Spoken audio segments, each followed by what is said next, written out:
Dennis Lloyd Martin. What happened to Dennis? So of all the cases I've ever written about, this is the one that disturbs me the most, George. Disturbs you? Okay. June 14th, 1969, 6 years old. Dennis went with his dad, his grandfather, his 9-year-old brother into Great Smoky Mountain National Park, and they hiked into an area called Spence Field. This sits on the Appalachian Trail right on the border of North Carolina and Tennessee. And the two boys were running around playing on this big field with their dad and grandpa sitting there watching. And up walks a family and says, "Hey, can our boys play together?" And you're not going to read about this anywhere, and it won't make any sense to you now, as it made no sense to me. But the family reaches down to shake hands with Mr. Martin, and they say, "Oh, yeah, our last name's the Martins, too." What would be those odds, George? Pretty high, I would think, but possible.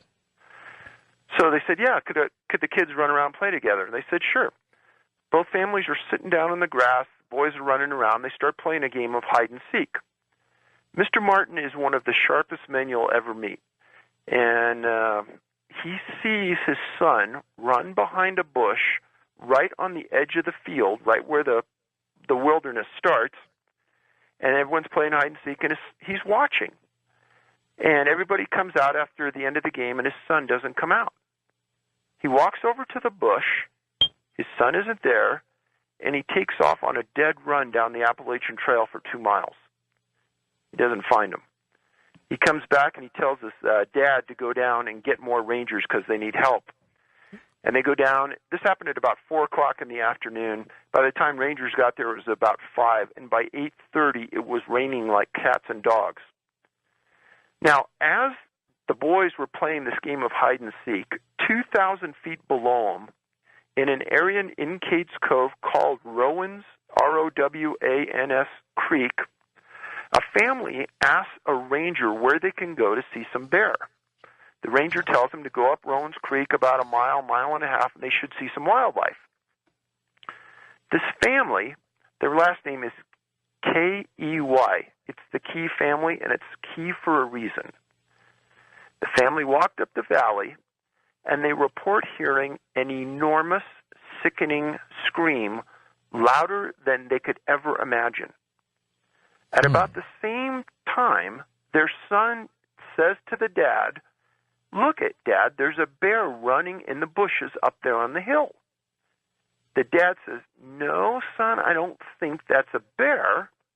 They thought it was a man hiding behind the trees and the bushes, hiding from them.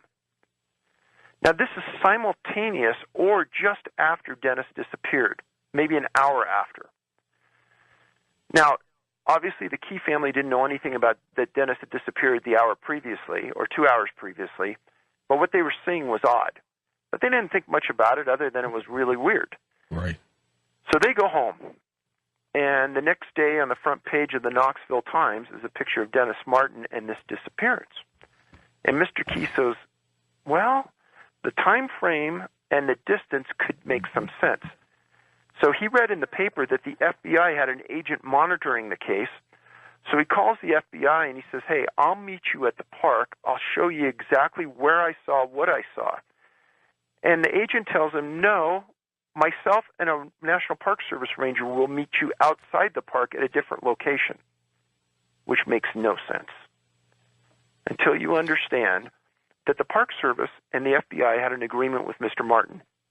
In 2 months, the man never left the park. He wanted to know about everything that was happening with the search for every detail. And he had an agreement that he was going to get told that. 3 days after the FBI and the Park Service meet with the Key family, a reporter for the Knoxville Times hears about it third hand from a law enforcement source and confronts the FBI, and they admit that they went to interview this person, and they admit to what they were said. So the press reporter tracks down the Key family and gets the interview, and then tells Mr. Martin, well, he goes livid. "Why are you hiding this from me?" And the FBI agent says, "Because it's irrelevant. The time frames don't matter, and it's impossible." Well, standing next to Mr. Martin at the time was one of the trackers for the Park Service, a guy named Dwight McCarter, who ended up being the head tracker for the Park Service when he retired. And an interview that we got about this story, Dwight said he knew the FBI was lying when they said it. He said, I know the area in the woods like the back of my hand. We could walk that in an hour and a half, and we could do this. So he and Mr. Martin the next day walked the path from where his son disappeared to where the people made this sighting, and they prove it could be done. So as this is going on, and they're in the middle of that first week, in fly a couple Huey helicopters filled with Green Berets. Here they come again. Here they come again.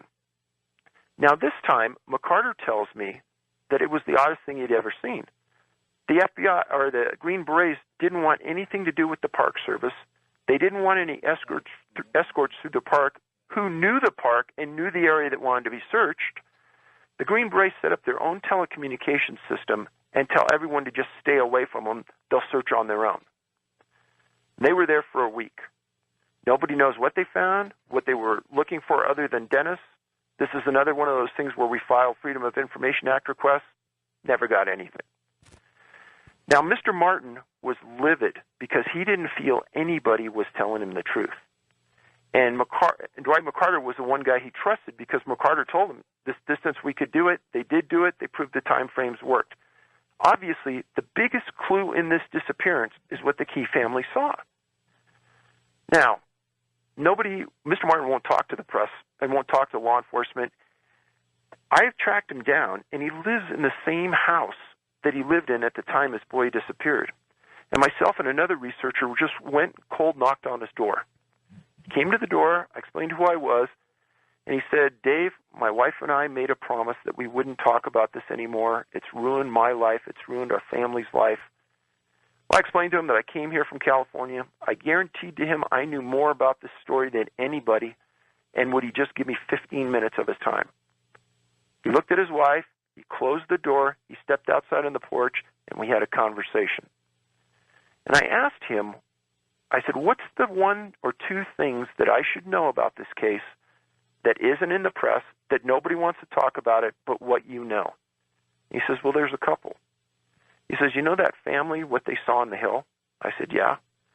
He said, well, the newspaper and the Park Service won't tell anybody this, but when they saw that thing on the hill, it had something on its shoulder, and nobody will talk about it. Like it was carrying him? Carrying his son, that's what the implication was. Yeah. And then the other thing is, he says, Dave, do you know about the other disappearances in the park and the surrounding area? And I said, actually, I know about 12 of them, and I named them. And he says, well, do you know about the FBI monitoring those cases? And I named the FBI agent. I said, yeah, he's been on all the cases. And he says, do you know what happened to that agent? I said, no. He says he committed suicide. Oh. Now, I never put that in the book until I validated it from another FBI agent in Tennessee, and it's true. What would have pushed him to that? The million-dollar question. Now, we went up and we interviewed Dwight McCarter. And I asked Dwight, I said, so with everything you know about Dennis Martin, what do you think happened? He says, I think he got abducted. And I said, well, how come the Park Service won't talk about it? He says, that's the million-dollar question. Now, when we hear that word abducted, David, it's got several possibilities. What was he talking about? He thought something forcefully took Dennis Martin off that hill. But he's not sure what that something was. Well, now there's the interesting part of the story. Before I get there, though, when I did a Freedom of Information Act for this report, it was huge. And I went through it 6 times. And in that report, there is nothing written by the National Park Service ranger that accompanied the FBI agent to interview the Key family. There is nothing in that file about the Key family sighting. Nothing.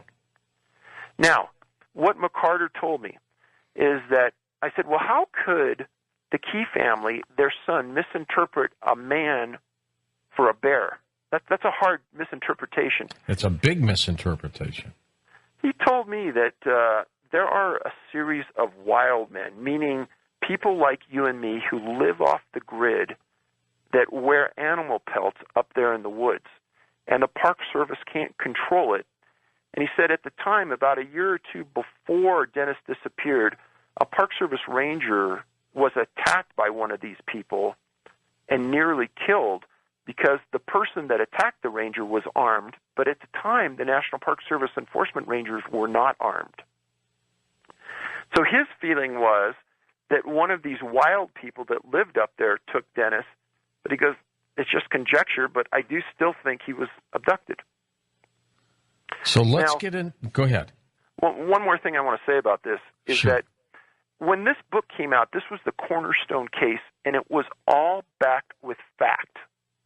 Because I had the news articles, I had the reports, I had everything laid out to a key, and I had Dwight McCarter's testimony.